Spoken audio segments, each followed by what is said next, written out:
Hello guys, my name is Anna and I'm from Ukraine, and I have decided to vlog daily since the start of this awful war with Russia. In my daily videos, I provide you with updates, explain some things from Ukrainian history and culture. So if you want to know more about Ukraine and witness our victory, because I'm convinced this will happen, hopefully sooner, do subscribe. And today I am going to answer a couple of questions that I often receive in comments about the Ukrainian Crimea. What inspired my today's topic is actually first the words of Blinken, who said that it is Ukrainian people who have to decide the future of the Crimea. And of course, yes, it is Ukrainian people who have to decide that. And also their reaction to the advice of the Brazilian president, who said that maybe we should give up Crimea to Russia, and that could be a solution to this war.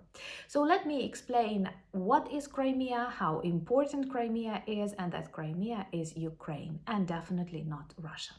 So just a little bit of history.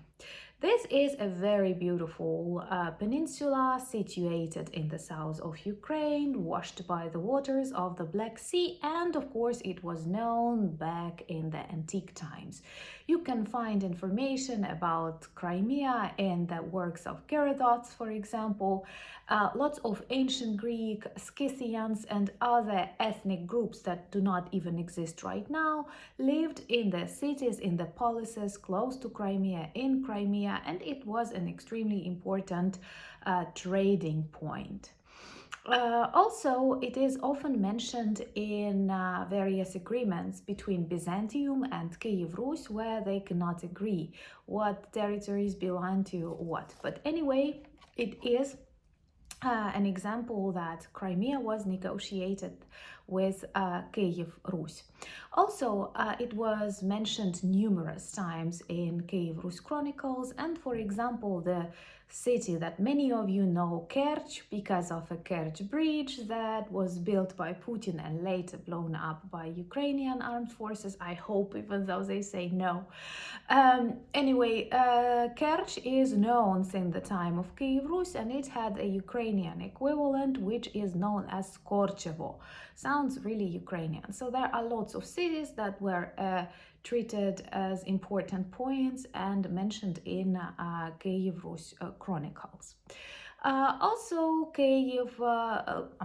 Crimea was important in Turkish Osman history and Tatar history. Kaffa, a very famous slave market, was there, and by the way, one of the most popular in history women, Ukrainian women, Roxolana, who later married the greatest Ottoman Sultan Suleiman the Great, was actually sold on that market.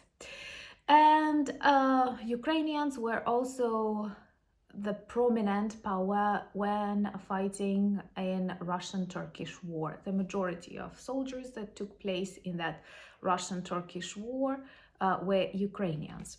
Also, we often associate Crimea with Russian fleet, with Russian Navy.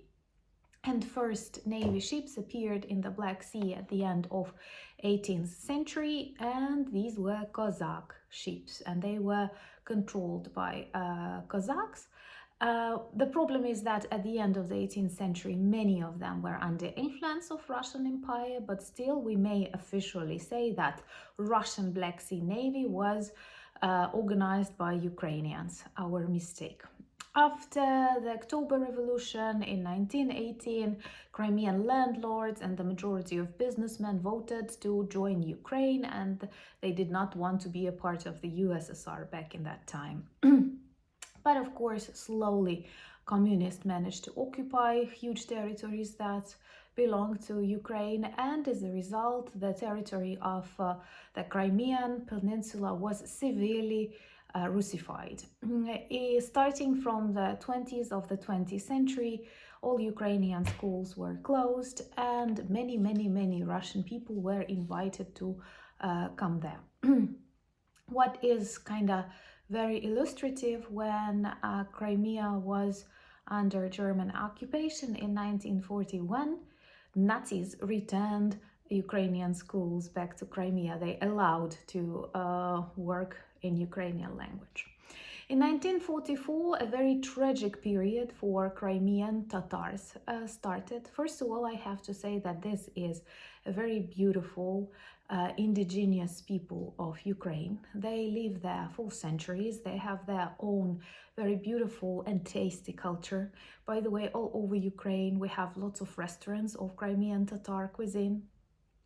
And the relations of the leaders, political, religious leaders, cultural leaders of Crimean Tatars are perfect with Ukrainian leaders, and of course totally absent with Russian, because Russians persecute them for being different, for not being Russian. And in 1944, thousands of Crimean Tatars were deported. Many of them died during this deportation, and the lands of Crimea were given to new people who came from deep, faraway regions from Russia, and started actively Russifying the peninsula, erasing the Crimean Tatar and Ukrainian history of the peninsula.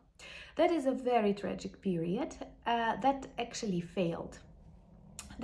These Russians who came to live in Crimea did not manage to organize themselves, very typical of Russians, and they did not know how to work in the climate, and they started failing harvest and other stuff. That's why in 1954, Khrushchev decides to give Crimea to Ukraine. And this is what Russian propaganda demonstrates as a gift of Khrushchev to Ukrainians. But this is totally incorrect. Let me explain why. Well, first of all, Crimea was always integrated into cultural and historical environment of Ukraine.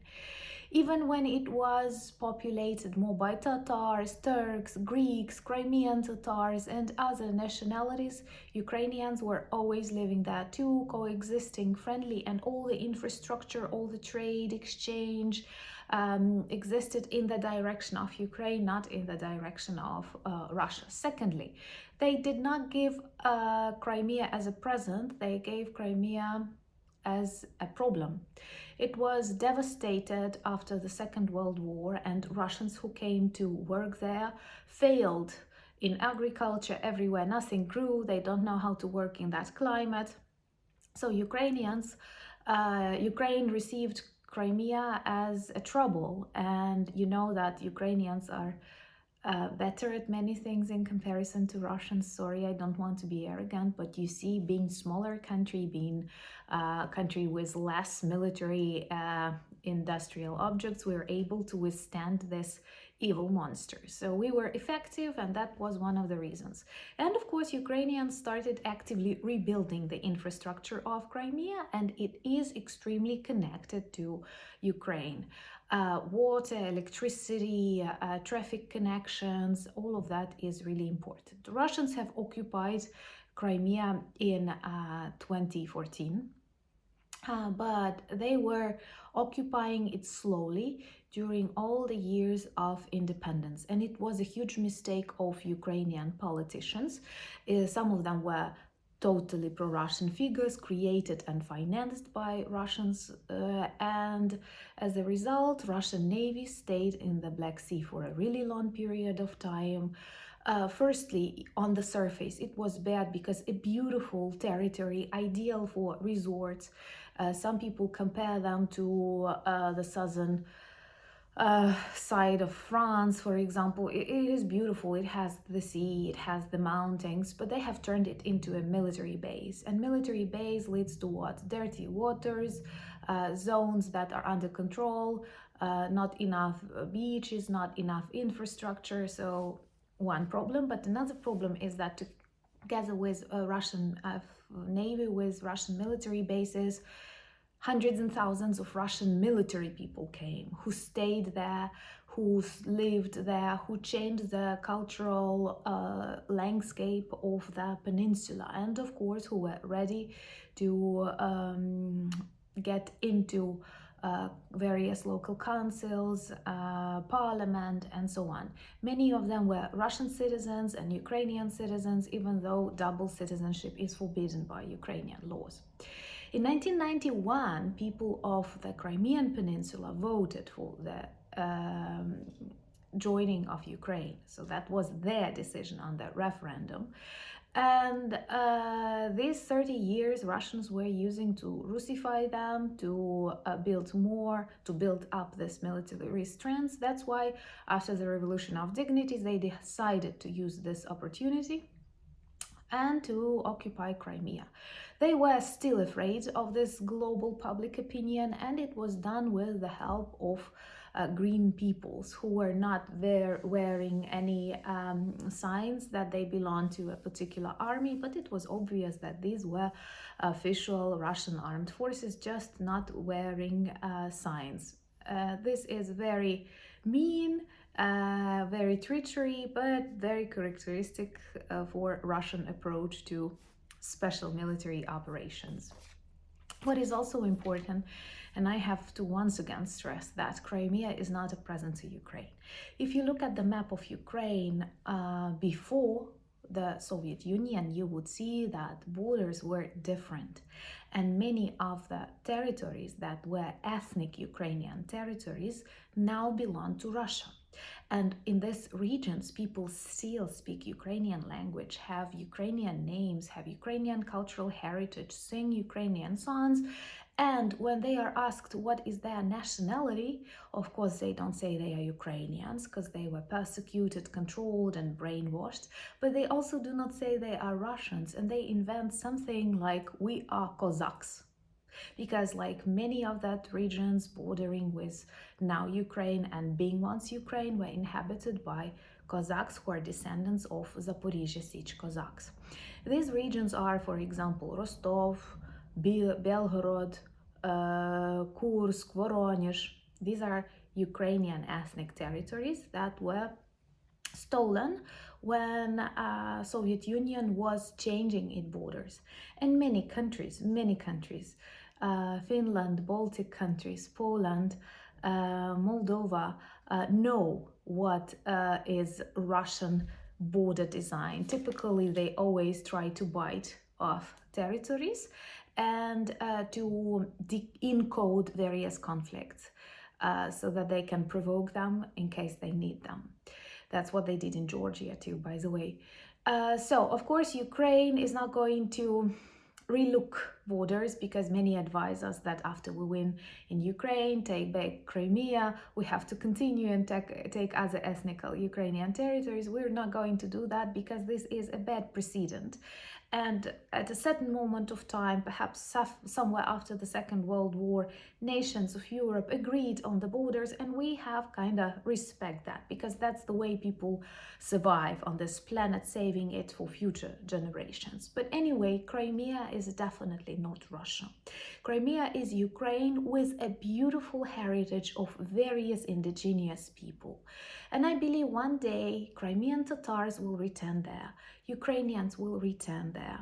The problem is that during these years of occupation, they have brought hundreds of thousands of ethnic Russians to change, once again, the cultural identity of the peninsula. And that is a problem that is difficult to solve and even to predict how can it be solved.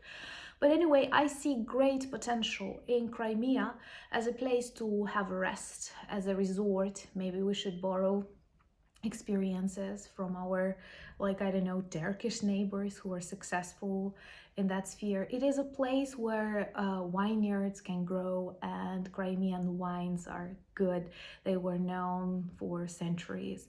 It is a place where you can rest and walk in the mountains.